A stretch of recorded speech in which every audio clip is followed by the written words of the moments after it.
Blue skies means fun days. Helping skydivers with tips and techniques about safety, training and fun jumping from those who know.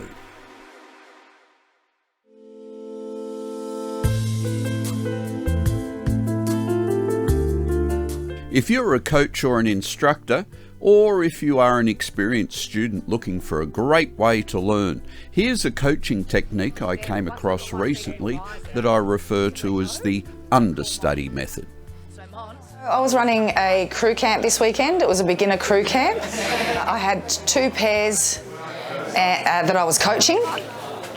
And with the pair that I had, I would have one of them that I do a one-on-one with, and then the other one would fly camera behind. So the idea behind that is crew-specific gear is quite different to your normal canopy.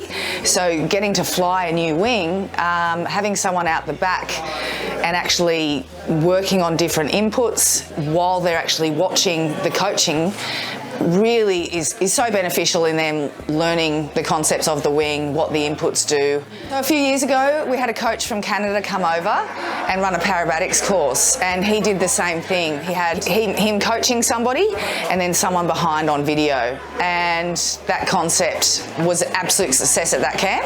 And I thought, well, I'm going to steal that idea and use that at my camps, because previously I would just take one student up at a time while the other one sort of waited. Each crew skydive is about 10 minutes, so some people are sort of waiting quite a few hours before they get to jump with their coach. So in this way, they get to fly behind and video and actually watch the coach jump. So not only are they practicing how to fly the parachute using all these different inputs, but they're also watching the jump. So when it comes to their turn, they're actually a couple of steps ahead, and I've found that the performance of that camera person on their first one-on-one is slightly better than the person who is doing the one-on-one for the first time. Plus, they get to watch the debrief, of their teammate, and that's obviously beneficial as well.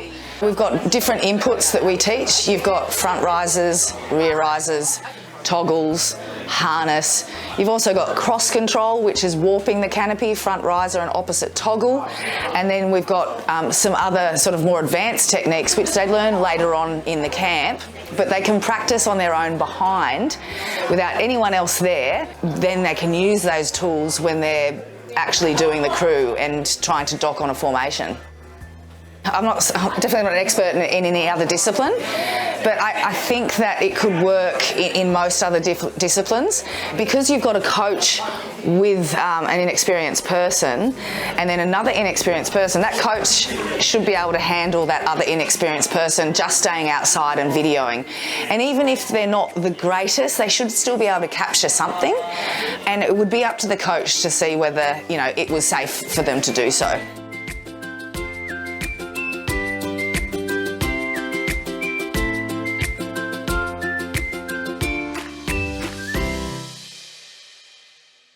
For more tips and techniques, click subscribe.